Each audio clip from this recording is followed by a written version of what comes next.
Kita lanjut masih di klasifikasi dan spesifikasi produk yang hari ini kita akan membahas tentang klasifikasi produk berdasarkan manfaat atau tingkat kepuasan, klasifikasi produk berdasarkan sifat konsumsi, klasifikasi produk berdasarkan daya tahan produknya, klasifikasi produk berdasarkan cara penyimpanannya, klasifikasi produk berdasarkan sifat barangnya, klasifikasi produk berdasarkan bentuk, klasifikasi produk berdasarkan cara pemakaiannya. Oke, lanjut ya. Nah, di sini ada barang-barang retail modern. Di sini ada barang supermarket meliputi departemen-departemen berikut. Ada departemen food, non-food, household, toys, stationery. Nah, di sini kalau food ini, kalau departemen food ini adalah meliputi jenis-jenis makanan seperti apa? Susu untuk bayi sampai dewasa, terus jenis wafer coklat, terus minuman berenergi, minuman soda, minuman jus, terus makanan yang diawetkan dalam kaleng, makanan ringan, terus macam bumbu masakan lokal, mie dan sejenisnya. Yang kedua ini adalah departemen non food. Nah, departemen non food ini adalah contohnya seperti hair care, body care. Nah, hair care ini seperti kayak bahan-bahan untuk perawatan rambut, terus body care untuk perawatan tubuh seperti sabun mandi, body lotion, terus skincare ini bahan untuk perawatan kulit, misalnya untuk pelembab kulit, pemutih kulit, terus pemutih wajah. Terus ada mouth care ini bahan-bahan untuk perawatan gigi dan mulut, misalnya contohnya pasta gigi, sikat gigi, obat kumur gitu. Terus ada juga bahan untuk pembersih atau pengharum ruangan. Selanjutnya ada C, departemen household. Di sini departemen ini contohnya seperti perlengkapan rumah tangga. Nah, misalnya meliputi peralatan yang menggunakan listrik, misalnya contoh setrikaan, terus magic jar, dan ada juga perlengkapan pesta, terus tas koper, terus barang pajangan atau hiasan, terus cendera mata, terus perlengkapan rumah tangga, perlengkapan dapur, itu disebut dengan departemen household. Terus kalau departemen stores ini biasanya terdiri dari main-mainan anak-anak ya. Terus ada departemen stationery. Stationery ini adalah, departemen stationery ini adalah meliputi semua peralatan tulis dan kantor seperti pensil, buku, tas, dan koper. Nah, selanjutnya ada berdasarkan manfaat dan tingkat kepuasan ya. Di sini dividend produk. Nah, dividend produk ini adalah barang-barang yang tidak bagus atau tidak sempurna. Nah, barang-barang ini tidak membawa manfaat atau kepuasan atau juga kebaikan bagi si konsumen dan masyarakat, baik dalam jangka pendek maupun jangka panjang. Nah, contohnya misalnya obat-obatan yang tidak mujarab atau bahkan memiliki efek samping yang sangat membahayakan.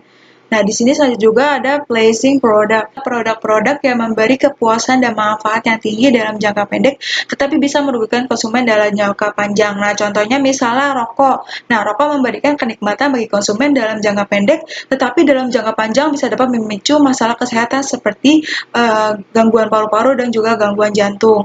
Nah, terus yang juga ada juga makanan junk food ya, memberikan kepuasan dalam jangka pendek karena kelezatan, namun dalam jangka panjang bisa memicu penyakit diabetes atau juga kolesterol. Nah, selanjutnya adalah salutary product. Ini adalah berarti produk yang bermanfaat atau berguna, adalah produk-produk yang kurang memiliki daya tarik atau memberi kepuasan yang rendah dalam jangka pendek, tetapi bermanfaat bagi konsumen atau masyarakat dalam jangka panjang. Nah, contohnya misalnya produk asuransi kesehatan atau jiwa. Yang D ini adalah derisible product. Nah, derisible product ini adalah produk yang didambakan, adalah produk yang memiliki daya tarik serta memberi kepuasan yang tinggi, baik dalam jangka pendek maupun jangka panjang. Contohnya misalnya suplemen vitamin, sereal bergizi untuk sarapan gitu ya.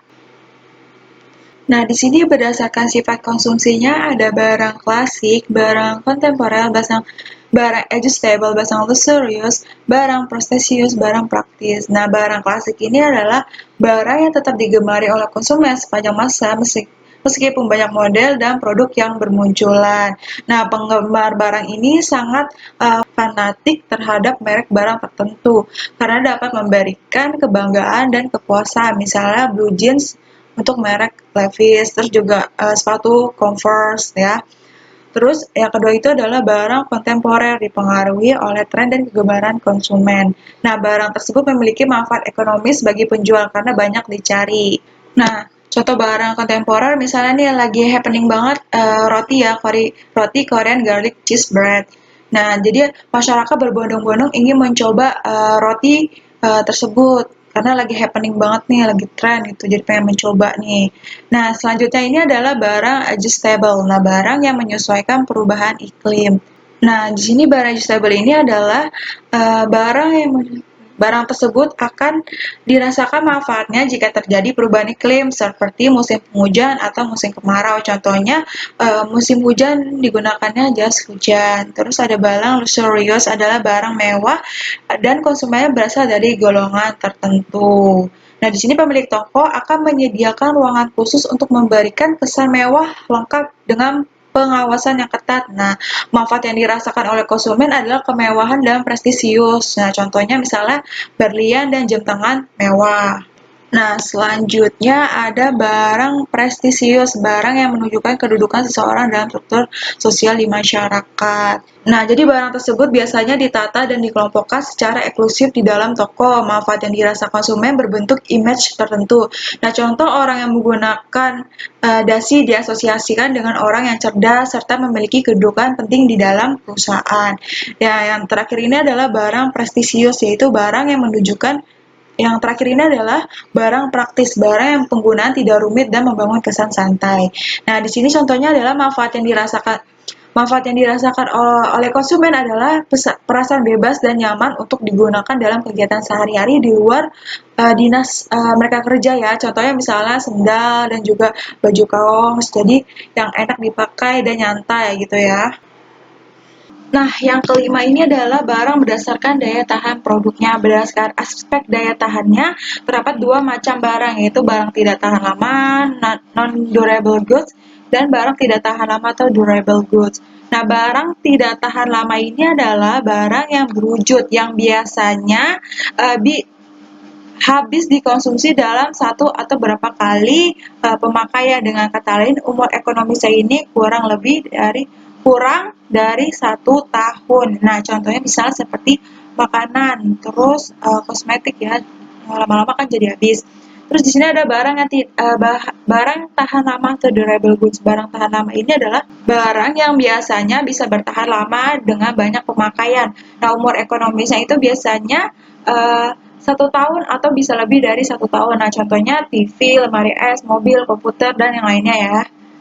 Nah, selanjutnya di sini barang berdasarkan cara penyimpanannya. Di sini ada dua barang yang memerlukan penyimpanan khusus seperti es krim. Nah, jadi kalau barang es krim ini nggak bisa disimpan di suhu normal, jadi harus disimpan di lemari es karena es krimnya kan bentuknya cair, jadi harus dibekukan ya. Terus yang B ini adalah barang yang tidak memerlukan penyimpanan khusus. Nah, jadi bisa disimpan di suhu normal. Nah, misalnya makanan kering dan produk fashion. Nah, yang ketujuh ini adalah barang berdasarkan sifat barangnya. Di sini ada barang konkret, misalnya barang elektrik dan pakaian. Jadi di sini barang konkret ini adalah barang yang bisa kita lihat, bisa kita laba dan ada wujudnya gitu. Misalnya seperti barang elektronik dan pakaian. Nah, di sini ada barang abstrak. Nah, barang abstrak ini barang yang tidak berwujud tapi nilai ekonomisnya tinggi, misalnya pulsa elektrik dan juga lagu. Nah, di sini ada barang berdasarkan bentuknya, ada barang padat dan barang cair. Nah, di sini ada barang padat, misalnya beras dan meja. Nah, barang padat ini adalah jadi benda yang berbentuk padat yang mempunyai sifat struktur yang kuat, erat dan kaku, tidak mudah berubah bentuk dan volumenya. Nah, contoh benda padat seperti contoh barang padat misalnya seperti beras, meja gitu ya. Nah, di sini ada barang cair. Nah, barang cair ini adalah benda yang berbentuk cair yang memiliki sifat mengalir, basah, bentuknya tidak tetap atau menyesuaikan dengan tempat yang ditempatinya seperti serta volumenya tetap ya. Nah, di sini contoh barang cair misalnya sampo dan juga minyak. Yang 9 ini adalah barang berdasarkan cara pemakaiannya. Ada barang komplementer. Nah, barang komplementer ini adalah barang pelengkap, merupakan alat pemuas kebutuhan manusia yang memiliki fungsi saling melengkapi. Nah, contohnya di sini contoh misalnya barang komplementer ini adalah misalnya kompor dan minyak tanah, terus buku tulis dan pulpen ataupun pensil. Nah, kalau barang substitusi ini adalah uh, barang pengganti, merupakan alat pemuas kebutuhan yang memiliki kegunaan saling menggantikan. Nah, contohnya di sini misalnya beras Kalau nggak ada beras bisa makan dengan roti, terus apalagi kopi dengan teh, terus daging ayam dengan daging sapi. Nah, itu disebut dengan barang substitusi. Oke, sekian pertemuan Ibu terkait materi hari ini. Kurang lebihnya mohon maaf. Wassalamualaikum warahmatullahi wabarakatuh.